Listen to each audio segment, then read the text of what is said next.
Book माय शोने आता कुणाल कामराच्या संदर्भातली माहिती आणि कंटेंट काढून टाकलेला आहे। शिंदेंच्या शिवसेनेनं कामराच्या विरोधामध्ये एक पत्र लिहिलं होतं आणि यानंतर आता बुक माय शो कडून कामराच्या शोचं प्रमोशन करणं आणि तिकीट विक्री करणं सुद्धा बंद झालंय। युवा सेना सरचिटणीस राहुल कनाल यांनी पत्र लिहिलेलं होतं।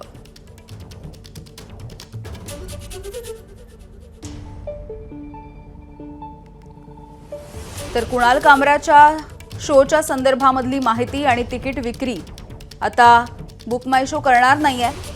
आपल्या वेबसाईटवरून त्यांनी ही माहिती काढूनही टाकली आहे। कुणाल कामराच्या शोच्या संदर्भात जो काही कंटेंट होता तो आता बुक माय शोनं आपल्या वेबसाईटवरून काढलाय आणि या संदर्भात शिंदेंच्या शिवसेनेनं कुणाल कामरा कॉमेडियन कुणाल कामरा याच्या विरोधामध्ये पत्र लिहिलेलं होतं।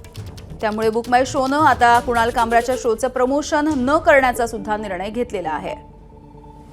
वेदांत नेब माहिती देतात आमचे प्रतिनिधी वेदांत। ज्या प्रकारे आपण बघितलं शिंदेंच्या शिवसेनेचे युवा सेना सरचिटणीस राहुल कनाल यांनी बुक माय शोला पत्र दिलं होतं आणि त्यांचं असं म्हणणं होतं की जो कॉमेडियन मुख्यमंत्री असतील उपमुख्यमंत्री असतील पंतप्रधान असतील यांच्याबद्दल वादग्रस्त विधान करतो, आपल्या कार्यक्रमामध्ये उपमुख्यमंत्र्यांबद्दल बदनामीकारक कविता करतो आणि त्याच्यावर गुन्हे दाखल झाले आहेत।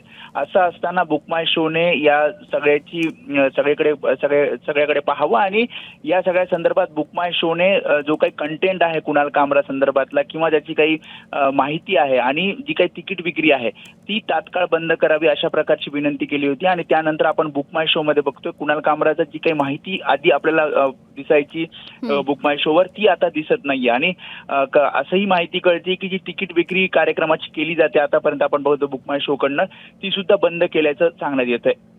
अगदी वेदांत, धन्यवाद माहितीसाठी। एबीपी माझा, उघडा डोळे बघा नीट।